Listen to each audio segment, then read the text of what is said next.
So you gotta do a good, like so, black pepper. That'll give it a little spice. Also good for the heart. And despite of all the misconceptions, and you put 4 of these, 1, 2, heaped up like that, 3,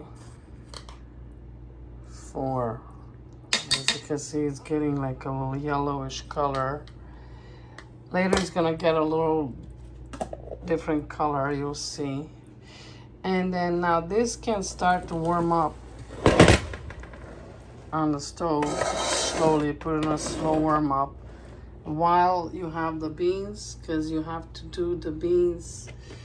You must empty that water 3 times. So, and then we're gonna put the bay leaves in here, and that's it. It doesn't need anything except garlic, vegeta, peppers, and bay leaves. It doesn't call for fancy stuff. You can put some carrots in there, if you like carrots, but I don't put carrots because I'm gonna put it in the pressure cooker and it's gonna just like turn into nothing, mush, right? So carrots are for the other recipe that you do on the stove top, because you're gonna enter the carrots in the end before it's ready, so they don't get turned into like a powder, pulverized by pressure cook.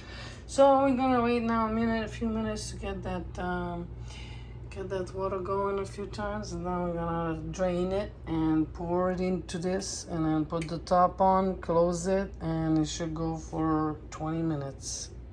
Or yeah, 20 minutes usually is good enough.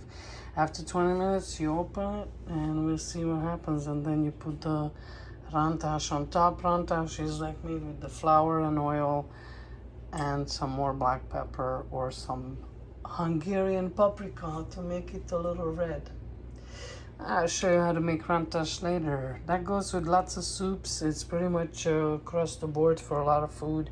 It's always the same. Depends on what you're making.